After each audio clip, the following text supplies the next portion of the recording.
오늘 우리에게 주시는 말씀 이제 창세기가 49장으로 들어가는데요. 오늘은 1절에서 4절까지 말씀만 함께 받도록 하겠습니다. 저와 여러분이 말씀을 한 절씩 교독할게요. 1절 제가 읽겠습니다.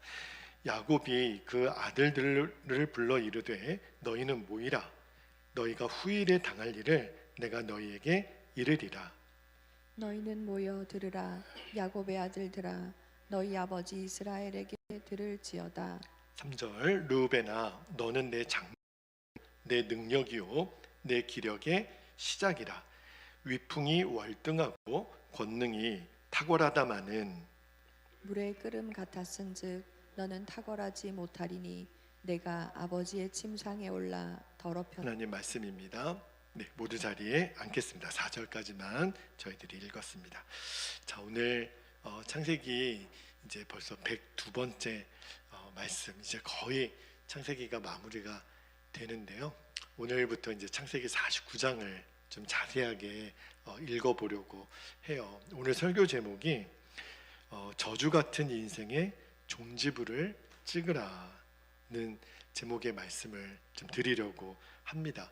여러분, 창세기 49장은요 아버지 야곱이 남아있는 12아들들에게 죽기 전에 이제 유언과 더불어서 자녀들을 향한 예언의 말씀을 남기고 그가 이제 숨을 거두는 장면이에요. 12아들을 쭉 이제 그 각각 아들들마다 이제 아버지로서 이제 축복도 해주고 또 예언의 말씀을 전하는데, 자, 오늘 1절 말씀을 다시 한번 좀 볼게요. 1절에 보니까 야곱이 그 아들들을 불러 이르되 너희는 모이라.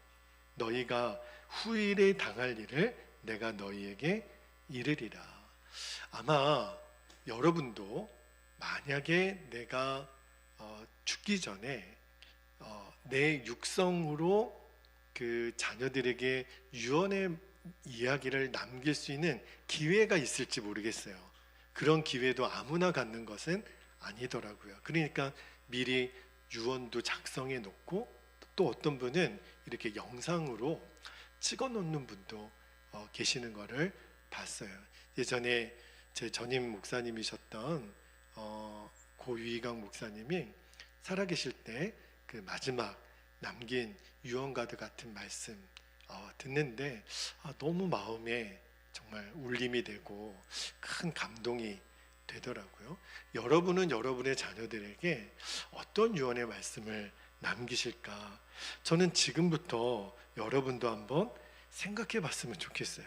지금 야곱이 12아들들을 모읍니다. 그리고 아버지로서 자녀들에게 이제 마지막 유언의 말을 남기는데, 아들 한 사람 한 사람에게 남기는 유언이기도 하지만 실은 이게 그대로 이스라엘의 12지파를 향한 예언이기도 해요. 그리고 이스라엘을 통해서 온 인류를 향한 하나님의 구원 계획이 이 창세기 49장에 다 담겨져 있습니다. 그러니까 굉장히 중요한 말씀이에요. 성경이 왜 한 사람의 유언을 이렇게 한 장 통째를 할애할 만큼 자세하게 다루나? 왜 그러냐면 이것은 야곱이 아들들에게 예언하는 것과 동시에 하나님이 이 아들들을 평가하는 내용이에요. 여러분, 우리도 인생의 마지막 날 하나님이 저와 여러분의 인생을 평가할 거예요. 그런데 오늘 아버지 야곱이 하나님을 대신하여 이 아들들의 인생을 평가합니다. 근데 12아들이 있지만 어떤 아들은 하나님의 복을 받고 칭찬을 듣는 아들들의 그 복의 내용이 있고, 또 어떤 아들은 실망스럽고 넘어지고. 그러니까 오늘 우리가 이 창세기 49장 지금부터 읽게 되는 야곱의 예언의 말씀을 통해서 뭘 배워야 되냐면, 만약에 12아들 중에 책망을 받거나 뭔가 잘못됐거나 넘어진 일이 있으면 우리는 어떻게 받으면 돼요? 우리는 그렇게 살지 않으면 되는 거예요. 그거를 타산지석이라고 그러죠. 그리고 칭찬받은 아들, 요셉이나 유다와 같은 칭찬받은 아들들은 우리도 그렇게 하면 하나님이 복을 주는 인생이 되겠구나. 그죠? 이 12아들 중에 가장 중요한 축복의 내용은 유다에게 한 내용이죠. 왜냐하면 그 유다 지파를 통해서 예수 그리스도를 이 땅에 보내주시는 하나님의 구원의 역사에 대한 그 계획이 담겨져 있으니까. 자, 그런데 자, 오늘은 그 12아들의 그 마지막 야곱의 말씀 중에 큰아들 장남 르우벤에 대한 유언을 중심으로 말씀을 좀 나눌게요. 자, 먼저 3절을 한번 볼게요. 르우벤이 장남입니다. 야곱이 이렇게 얘기를 해요. 르우벤아, 너는 내 장자요, 내 능력이요, 내 기력의 시작이라. 위풍이 월등하고 권능이 탁월하다마는. 자, 여러분, 야곱의 12아들 중에 장남이 누구라고요? 르우벤이에요. 여러분 중에 장남 계시죠? 저는 막내여서 장남의 그 느낌은 잘 모르겠어요. 그런데 옛날 우리 한국 사회도 유대 사회도 장남은요, 집안의 아버지의 부재 중이라면 장남이 그 자리를 대신합니다. 그죠? 그러니까 아버지의 권위를 대신할 수 있는 존재가 장남이에요. 근데 이게 너무 도가 지나쳐서 옛날 이 사회에서는 너무 지나치게 이 사상이나 꼭 이렇게 장남 아들만 이렇게 존중되는 분위기는 사실은 바른 거는 아니지만 어쨌든 옛날에는 그랬어요. 그러니까 재산을 물려 장남은요, 유대 사회도 2배를 더 받았다니까요. 그러니까 르우벤은 태어나자마자 이 장자가 누리는 축복을 받은 거죠. 게다가 여기 야곱이 르우벤을 향해서 뭐라고 그러냐면 내 장자요, 내 능력이요, 내 기력의 시작이라. 게다가 여기 3절 후반절을 보면은 어떻게 되어 있냐면 르우벤은 위풍이 당당하고 월등하고 권능이 탁월하다. 그러니까 야곱의 뒤를 이어서 뒤에 전혀 손색이 없었던 아들이 르우벤이에요. 그런데 여기까지는 르우벤의 겉모습에 대한 평가고, 자 4절에 가보면 이제 야곱이 르우벤의 내면에 대한 평가를 이렇게 내립니다. 4절 말씀 한번 볼게요. 4절에 보니까 물의 끓음 같았은즉 너는 탁월하지 못하리니 내가 아버지의 침상에 올라 더럽혔음이로다. 그가 내 침상에 올랐었도다. 이런 이야기를 해요. 그러니까 너는 장자고 충분한 축복을 받을 만한 위치에 있었지만 너 스스로 장자의 복을 지키지 못했다. 여기 보면 물의 끓음 같다라는 표현이 있죠. 이게 원어 성경에 보니까 음탕, 변덕, 경박 이렇게 되어 있어요. 그러니까 쉽게 말하면 르우벤은 자신에 있는 이 육신의 정욕을 통제하지 못했던 사람. 이 물의 끓음 같았은즉 이거를요, 현대인의 성경을 보니까 물이 소용돌이 치는 것과 같다 이렇게 되어 있어요. 여러분, 아무리 수영을 잘하는 사람도 이 호수에서 갑자기 이렇게 급류가 소용돌이 치면 헤어나오지 못합니다. 그냥 빠질 수밖에 없잖아요. 자, 그런데 이런 성품을 가진 거예요. 르우벤이 막 물의 끓음같이 자기 안에 있는 이 정욕을 주체를 못하는 거예요. 절제를 못하는 거예요. 그런데 그런 르우벤이 결정적으로 저지르는데 여기 야곱이 얘기하잖아요. 네가 아버지 침상에 올라 더럽혔다. 이게 무슨 말이죠? 여러분, 창세기 35장 22절을 한번 볼게요. 창세기 35장 22절에 보면 이스라엘이 그 땅에 거주할 때 장남입니다. 르우벤이 가서 그 아버지의 첩 비라와 동침함에 이스라엘이 이를 들었더라. 여러분, 아버지라고 그러지만 사실은 르우벤에게 있어서는 작은 엄마예요. 그죠? 그러니까 세상 사람들도 이런 짓은 안 하는 거죠. 작은 엄마를 범하고 성경은 이야기를 합니다. 여러분, 창세기 49장이 자식들에 대한 아버지의 유언인과 동시에 그들을 향한 하나님의 평가라 그랬잖아요. 그러니까 이 르우벤을 통해서 우리가 좀 배워야 될 진리가 있어요. 그게 뭐냐면 내가 비록 장자로 태어나서 장자의 권능, 장자의 축복, 뭐 위풍도 월등하고 이 탁월해도 아무리 내가 장자를 하더라도 내 안에 있는 육신의 정욕을 통제하지 못하면 그 장자의 모든 지위를 잃어버릴 수 있다는 거예요.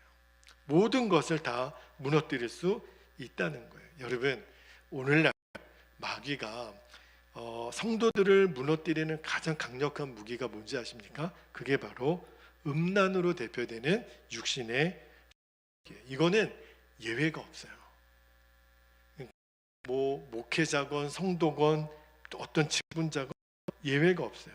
이 한 번의 사건 때문에 장자의 축복을 잃어버립니다. 그러니까 장자의 축복을 잃어버리면 다 잃어버린 것과 똑같아요. 그러니까 이 육신의 정욕인 음란이라는 것은요, 우리의 모든 것을 한 방에 무너뜨릴 수 있는 강력함이 있다라는 것을 여러분 정말 잊으시면 안 돼요. 요한일서 2장 16절 말씀을 볼게요. 요한일서 2장 16절에 이는 세상에 있는 모든 것이 육신의 정욕과 안목의 정욕과 이생의 자랑이니 다 아버지께로부터 온 것이 아니요 세상으로부터 온 것이라. 여러분, 야곱이 르우벤을 물의 끓음같이라고 표현했잖아요. 막 소용돌이가 치는 것 같이.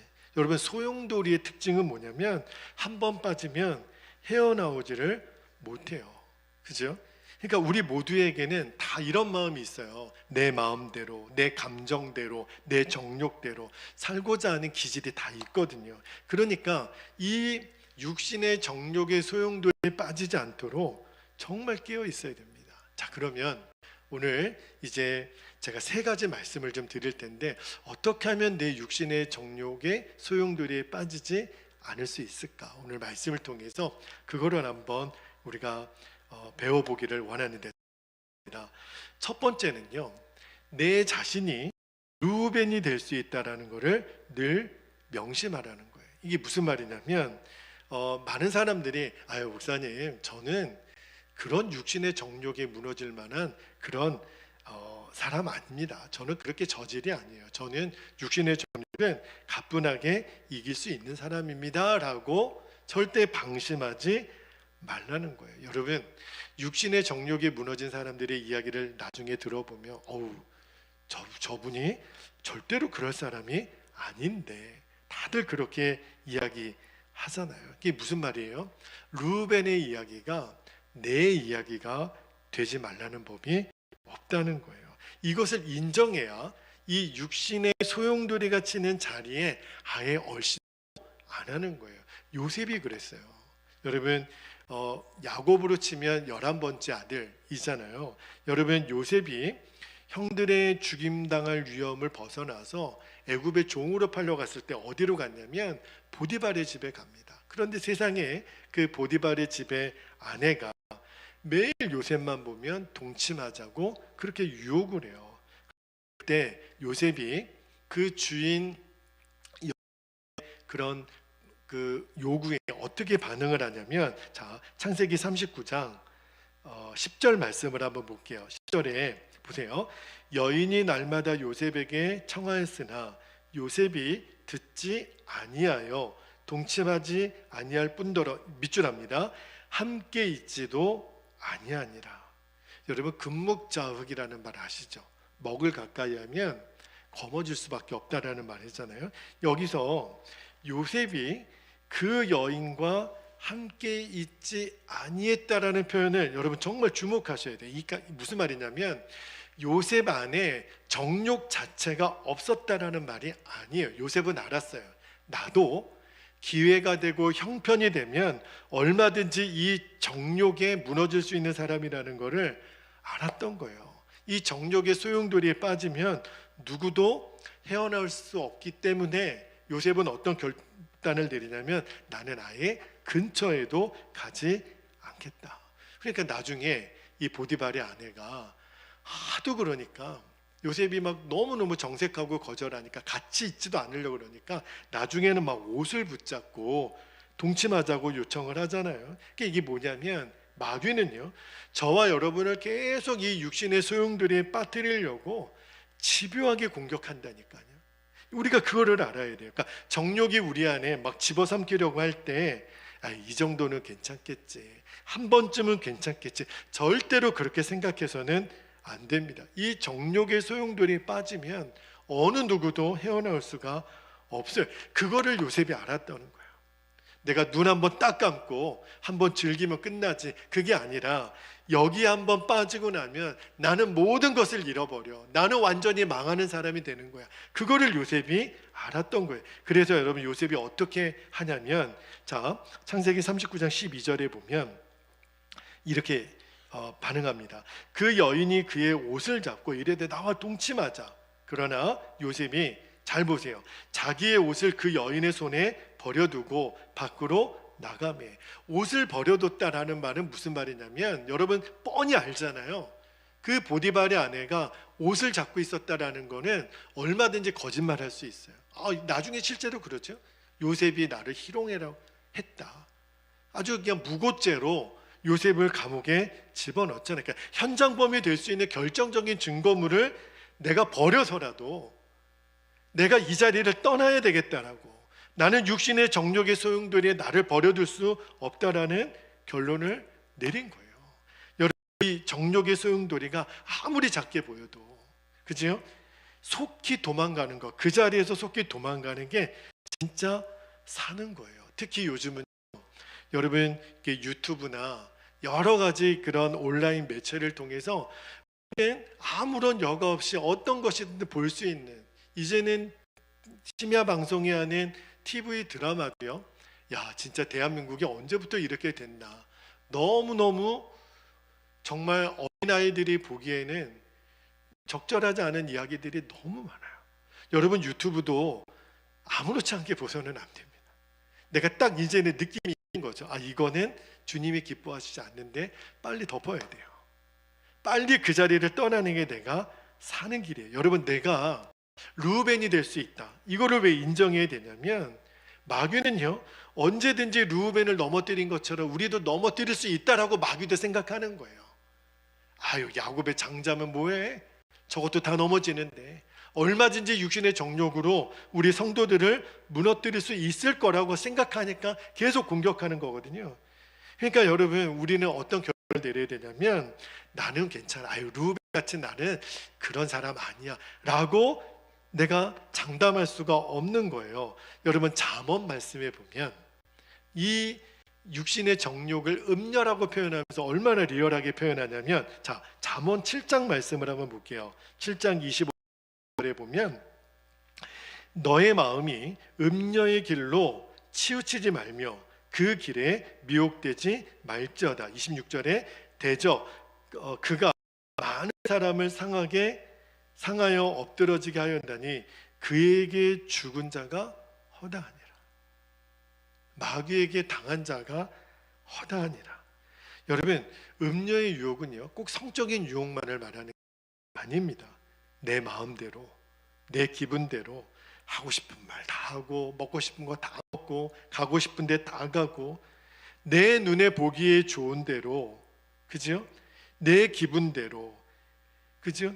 그리고 나를 자랑하고 싶고 나의 의를 내세우는, 이게 육신의 정욕, 이생의 자랑, 안목의 정욕이거든요. 이것에 내가 언제든지 무너질 수 있다, 나도 르우벤 같이 될 수 있다, 이거를 꼭 명심하지 않으면 우리가 방심하는 마귀가 치고 들어온다라는 것을 아셔야 돼요. 늘 요셉과 같이 깨어있게 되길 축복합니다. 자, 두 번째는 어떻게 하면 이 육신의 욕망의 소용돌이에 우리가 벗어날 수 있을까? 이게 핵심입니다. 예수님을 바라보라는 거예요. 여러분, 내가 르우벤이 될 수도 있다라는 걸 아는 것만으로는 이 육신의 정욕을 이기지 못합니다. 이거를 몰라서 넘어지는 게 아니에요. 사역자들도 제 아무리 그가 목회자요, 장로요, 직분자요, 그럴듯한 사역을 하고 정말 이름도 갖고 명예도 있지만 이거를 몰라서 무너지는 게 아닙니다. 그렇게 신실한 그리스도인들이 왜 여기에 무너질까? 알면서도 왜 소용돌이에 빠지는 줄 아십니까? 육신의 정욕은요 절대로 내 힘으로 이길 수가 없어요. 그래서 그래요. 그래서 날마다 주님은 주요 우리를 온전케 하신 이인 예수님을 바라보라. 여러분, 갈라디아서 5장 24절 말씀을 한번 볼게요. 갈라디아서 5장 24절에 보면, 그리스도 예수의 사람들은 육체와 함께 그 정욕과 탐심을 십자가에 못 박았느니라. 여러분, 우리 안에 여전히 욕심이 있고 막 정욕이 있고 탐심이 있잖아요. 그런데 성경은요, 분명히 그 정욕과 탐심은 이미 못 박혔다. 이게 무슨 말이냐면, 예수님을 믿기 전이나 믿은 후나 내 안에 육신의 정욕과 탐심은 있어요. 그런데 예수님을 믿고 나면 뭐가 달라지죠? 이제는 이 육신의 정욕과 탐심이 마음대로 나를 이끌어가지 못해요. 왜? 성경은요, 이 정욕과 탐심을 이미 십자가에 못 박았다. 무슨 말이냐면, 내가 예수님을 믿었어요. 그러면 빛이신 예수님이 내 안에 들어오시거든요. 여러분, 탐심이나 육신의 정욕과 같은 어두움은, 여러분, 어두움은 빛으로 들어오지를 못해요. 어두움이 제일 싫어하는 건 빛이거든요. 그러니까 빛이 있으면 어두움은 역사하지 못해요. 빛이신 예수님이 내 안에 있기 때문에 내 안에 육신의 정욕과 탐심은 끊임없이 올라오지만, 그러나 이것이 내 마음대로 이끌어가지 못해요. 왜? 성경은요, 빛이신 예수님이 내 안에 계시다. 이 말은 내 육신의 정욕과 탐심을 이미 십자가에 못 박았다. 이거를 내가 진짜 믿는 거예요. 이 육신의 정욕과 탐심이 어두우면, 빛만 있으면 도망가게 돼 있어요. 그런데 우리가 그 빛이신 예수님을 계속 바라보고 있으면 역사하지 못해요. 육신의 정욕과 탐심이. 그런데 내가 예수님을 바라보지 않으면, 그러면 빛이신 예수님이 내 안에 역사하지 못하니까 어둠의 영인 이 탐심과 육신의 정욕이 발동을 하기 시작하는 거예요. 자꾸 내 마음을 더럽힙니다. 꼭 행동으로 옮기지 않아도 내 마음으로 벌써 죄를 짓게 해요. 여러분, 이 안목의 정욕, 이 보는 것의 정욕 얼마나 강한지 몰라요. 그래서 여러분, 유튜브도 함부로 봐서는 안 되는 거예요. 만약에 내가 마음으로라도 그런 어떤 주님이 기뻐하지 않는 것을 보거나 내가 행하려고 하고 있다면 빨리 예수님의 십자가 앞으로 달려가야 돼요.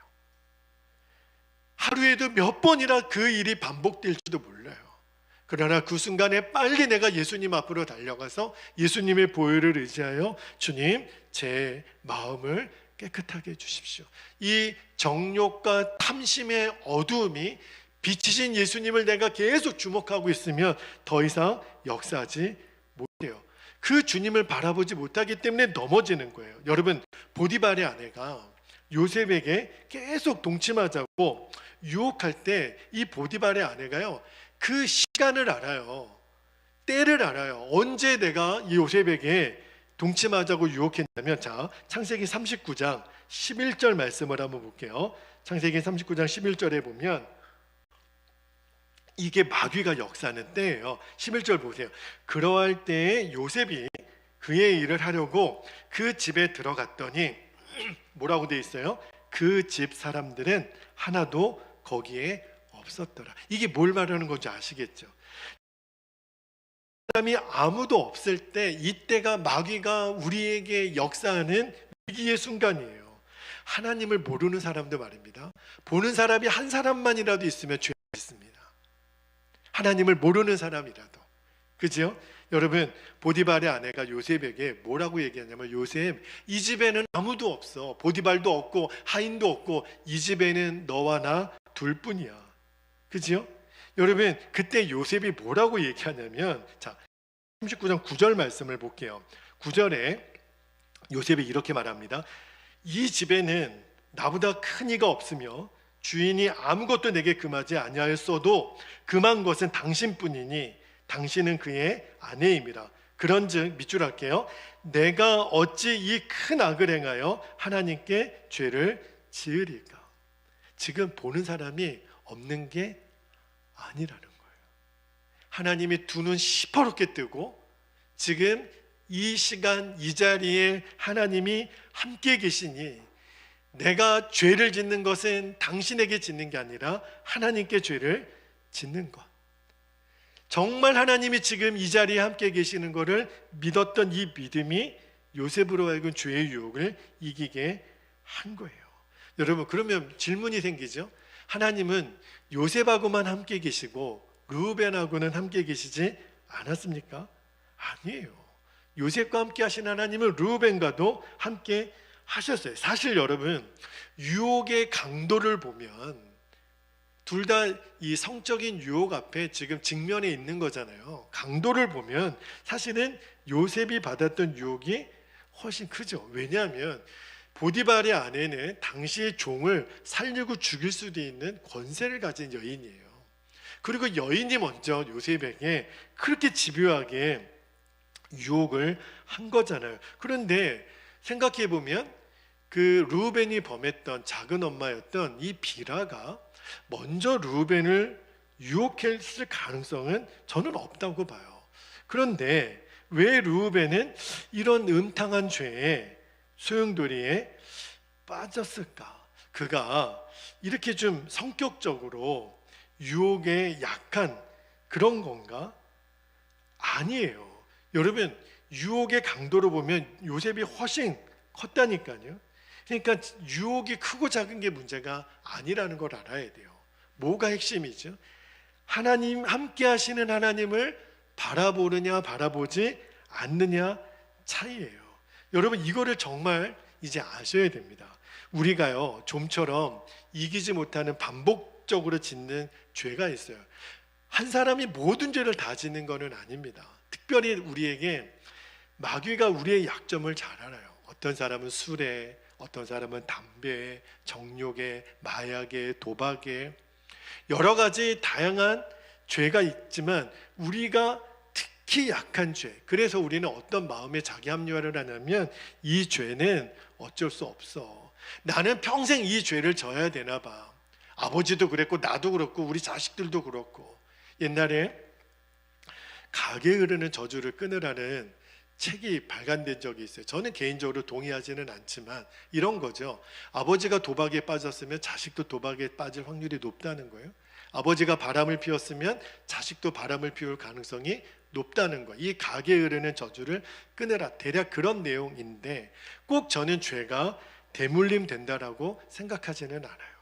우리는 예수님을 믿기 때문에 예수님은 얼마든지 죄의 권세를 끊으시는 분이니까. 근데 문제는 뭐가 있냐면 우리 스스로 자꾸 반복해서 무너지는 죄 때문에 나는 이 죄는 어쩔 수 없나 봐.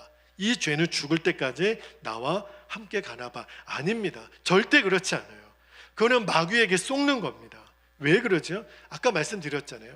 그리스도 예수의 사람들은 그 정욕과 탐심을 십자가에 이미 못 박았다는 거예요. 그러니까 예수님은 저와 여러분이 갖고 있는 모든 이미 지은 죄, 앞으로 지을 모든 죄까지도 십자가에서 다 담당하시고 용서하셨어요. 그 말은 무슨 말이냐면 그 죄의 권세가 아무리 강할지라도 예수님의 십자가의 권세보다 강할 수는 없어요. 그러니까 우리가 아무리 나를 집어삼키려고 하는 죄의 유혹이 강하게 올 때 그때 우리가 할 수 있는 일은 딱 하나, 예수님을 바라보는 거예요. 사람만 함께 있어도 우리는 죄를 못 짓습니다. 그죠? 아무도 없는 때는 나에게 없다. 나는 늘 투명 유리 상자 속에 사는 사람인 거 한순간도 잊으시면 안 돼요. 그러려면 우리가 계속 예수님을 바라보는 겁니다. 그리고 선포하셔야 돼요. 마귀야, 내가 비록 어제 또 넘어진 죄가 있다 할지라도 내 정욕과 탐심은 이미 십자가에 못 박혔어. 나는 주 예수님만을 바라볼 거야. 여러분들이 이렇게 선포하고 나가시면 반드시 이 정욕의 소용돌이를 이길 수 있게 되는 줄 믿습니다. 마지막 한 가지만 더 나누고 기도하기를 원하는데, 자, 세 번째는요, 넘어지지 않도록 늘 겸손하라는 거예요. 이게 굉장히 중요합니다. 자, 여러분, 하필이면 야곱의 12아들 중에 이 장남이 르우벤이 이 정욕의 소용돌이에 빠졌죠. 이분이 원래 이렇게 성격적으로 음탕한 사람이었을까? 그런 질문도 생기게 되죠. 가능성은 없지는 않지만, 그러나 왜 르우벤이 이렇게 되었을까? 그죠? 뭐 야곱이 어렸을 때부터 가정교육을 제대로 못 시켰던 걸까? 여러 가지 추측은 되지만 이구동성으로 가장 설득력 있는 이유는 르우벤이 장자였기 때문이라는 거예요. 참 이게 역설적이죠. 아니, 장자의 권세를 갖고 있었으면 장자답게 살아야 되는데 이 장자라고 하는 이 권세 지위가 오히려 르우벤을 무너뜨렸던 원인이 됩니다. 여러분, 이변이 없는 한 장남은 아버지 야곱의 뒤를 이을 사람이에요. 그런데 이 비라가 비록 루벤이 만약에 먼저 정욕에 빠져서 다가온다고 했을 때 그래도 작은 엄마면 이러면 안 된다고 거절할 수도 있지 않았겠습니까? 근데요, 당시 유대 사회에서는 이 장자의 권세가요 너무너무 큰 거예요. 이 집안의 모든 것을 좌우지할 수 있는 그러한 권한을 갖고 있으니까 루벤은 어느 순간에 어떤 생각을 갖고 있냐면 내가 장남이니까 내가 무슨 짓을 해도 아무도 나를 건들 수 없어. 내가 장남이니까. 그 장자의 권세를 잘못된 권위로 알았던 거죠. 여러분, 루벤은요 마치 이미 아버지 야곱의 일을 이어서 내가 마치 이 집안의 아주 족장이라도 된 것처럼, 이게 뭐죠? 바로 교만이에요. 교만. 성경은요 루벤이 위풍도 당당하고 권능이 탁월했다고 했잖아요. 아마 인격도 있었을지도 몰라요. 그런데 그것이 자신의 육신의 정욕까지 이기게 해주지는 못했어요. 우리도 말도 안 되는 일탈에 무너진 사람들을 이야기를 들어보면 설마 그분이 그런 일을 저질렀다고? 근데 여러분 이제 아셔야 돼요. 어떤 내가 외적인 능력, 어떤 탁월한 언변, 뭐 말할 수 없는 그러한 사람들이 다 존경할 만한 인격을 가졌더라도 그것이 나로 하여금 죄를 이기게 해주는 게 아닙니다. 만약에 그런 것이 나를 죄로 하여금 이기게 해줄 수 있다고 생각한다면 그거야말로 교만이죠. 여러분, 환경과 여건은요 늘 나를 속여요. 내가 무슨 사역자이니까, 내가 사람들한테 존경받았으니까, 내가 설교도 잘하니까, 내가 이런 능력도 있으니까, 이런 은사도 있으니까, 또는 내가 어떤 좋은 교회에서 내가 이렇게 직분도 갖고 있고, 여러분 이 모든 것들은 나를 속일 수 있어요. 이것이 나를 죄를 이기게 해주는 게 어떤 경우에는요 그런 상황이 내가 대단히 마치 훌륭한 사람인 것처럼 나를 착각하게 만들 수 있다는 것을 알아야 돼요. 그러면 10중 8구는 교만의 죄에 무너집니다. 여러분 절대 어느 누구든지 사람에게 권위를 두어서는 안 됩니다. 저도 마찬가지. 여러분은 저를 믿는 사람이 아니에요. 우리는 모든 권위는 하나님께, 하나님 말씀에 복종해야 되는 거예요. 그래서 아무리 작은 일이라도 내가 칭찬받을 만한 일을 듣는다 하더라도 그냥 우리는 감사합니다 정도로만 받으면 돼요. 내가 그렇게 해가지고 됐다라고 말해서는 안 됩니다. 철저하게 아무리 작은 거라도 우리가 누가 나를 박수 쳐주고 잘했다고 칭찬하고 그러면 우리는 그 영광을 하나님께 돌려야 돼요.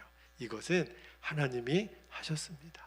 이 모든 것은 하나님의 은혜입니다. 만약에 내가 했다고 우쭐대고 싶은 마음이 내가 생기잖아요. 그러면 다 교만의 죄에 무너집니다. 그래서 사도 바울도 막 복음을 전하고 기사와 이적이 나타나니까 사람들이 막 박수를 쳐주는 거예요. 그 바울이 뭐라고 고백했는 줄 아십니까? 고린도 후서 11장 30절에 보면 이렇게 바울이 얘기해요. 내가 부득불 자랑할진대 내가 자랑할 것이 있다면 약한 것을 자랑하리라. 내가 잘한 것 자랑하는 게 아니라 약한 것. 여러분 꼭 명심해야 돼요. 여러분 이 정욕의 소용돌이에 빠지지 않으려면 늘 겸손해야 됩니다. 특히 내가 이 장자의 위치에 있는 사람, 장남들 조심하십시오. 뿐만 아니라 교회에서도 마찬가지. 저가 제일 조심해야 될 자리가 바로 이 자리예요. 다른 사람에게 영향력을 끼칠 수 있는 사람, 그죠? 그런 사람에게 주시는 말씀이 있어요. 베드로전서 5장 5절에 보면 젊은 자들아 이와 같이 장로들에게 순종하고 다 서로 뭐라 그랬냐면 겸손으로 허리를 동이라. 하나님은 교만한 자를 대적하시되 겸손한 자들에게는 은혜를 주시느니라. 영적도 마찬가지입니다, 여러분. 내가 아무리 교회 안에서 믿음도 강하고 성령 충만하고 봉사도 열심히 하고 그래서 내가 다른 사람보다 위에 있고 거룩하다고 생각하는 사람일수록 조심해야 돼요. 고린도전서 10장 12절에 보면 여러분이 잘 아시는 말씀이에요. 그런즉 선줄로 생각하는 자는 뭐 할까 조심하라? 넘어질까 조심하라. 늘 겸손해야 돼요. 벼는 익을수록 어떻게 돼요?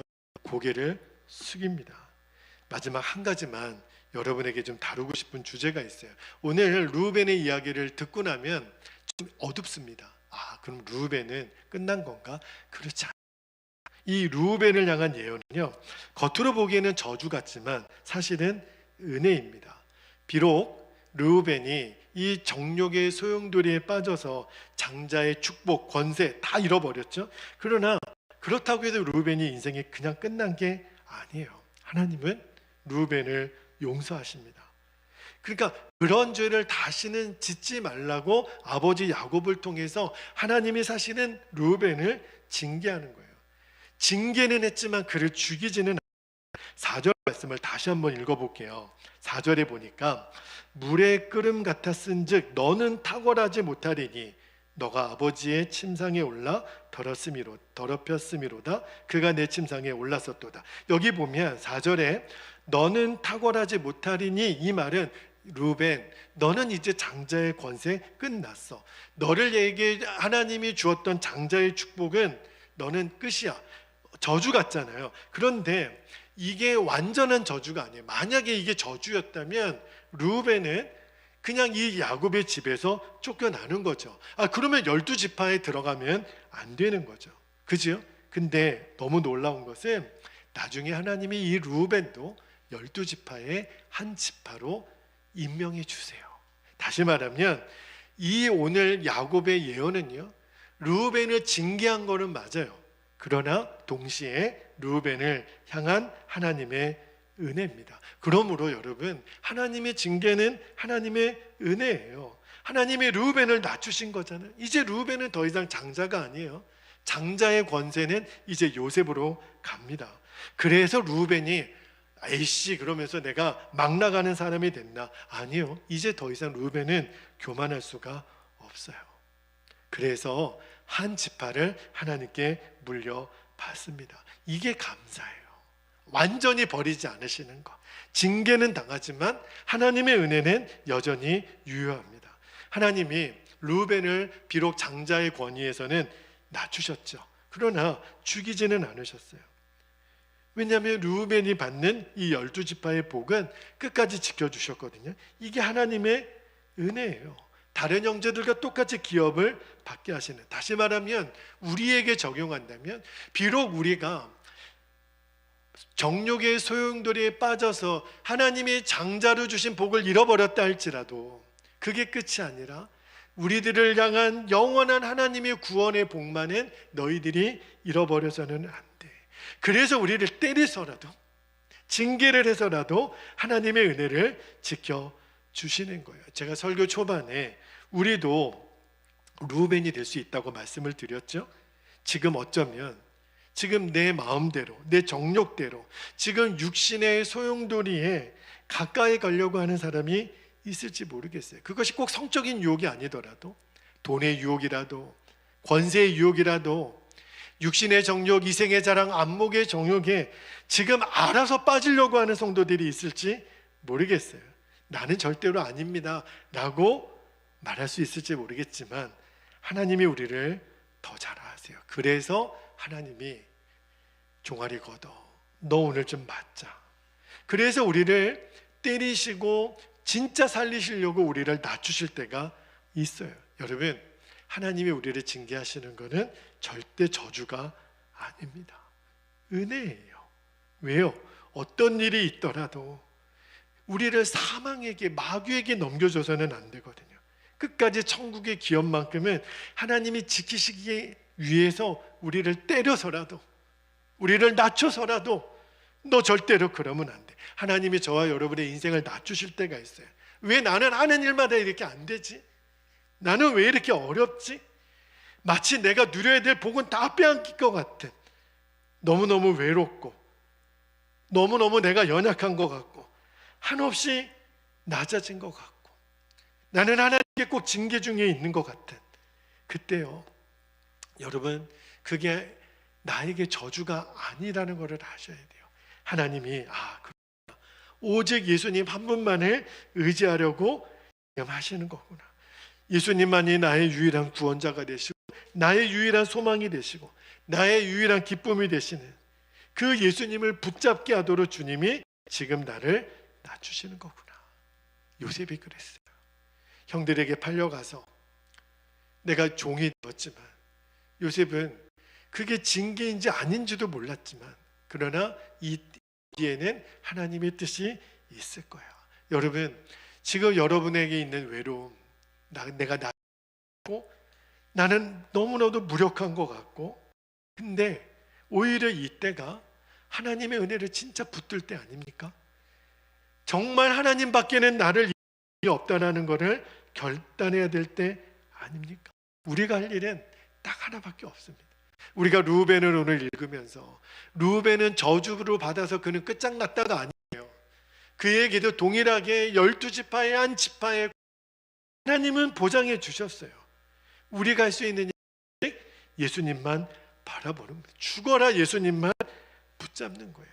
예수님의 영으로 내가 충만해지는 거예요. 내가 낮아져도 모든 것을 다 버려도 예수님을 얻으면 저와 여러분은 모든 것을 얻은 자입니다.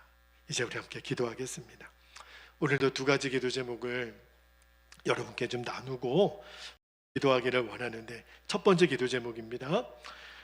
언제나 내 자신이 마귀의 공격에 노출되어 있다는 것을 여러분 이제 아셔야 돼요. 내가 루벤처럼 될 수 있구나. 그래서 우리가 할 수 있는 일은 24시간 주 예수님을 바라보는 겁니다. 이것밖에는 살 길이 없어요. 예수님을 바라보면 우리는 넘어지지 않아요. 어두움은 비치신 예수님을 보고 도망갑니다. 이게 우리가 살 길이에요. 두 번째는 나를 낮추실 때가 저주가 아니라 오히려 하나님의 은혜가 더 풍성한 때라는 것을 이제 내가 아는 거예요. 내가 믿는 거예요. 그리고 내가 주님만을 의지하는 거예요. 주님만을 더 붙잡는 거예요. 이것이 우리가 루벤을 통해서 꼭 배워야 될 진리입니다. 이제 우리들의 인생의 모든 저주는 오늘 종지부를 찍는 오늘 그날이 되기를 원합니다. 이제 우리가 주님의 이름을 간절히 부르고 통성으로 기도하겠습니다. 주여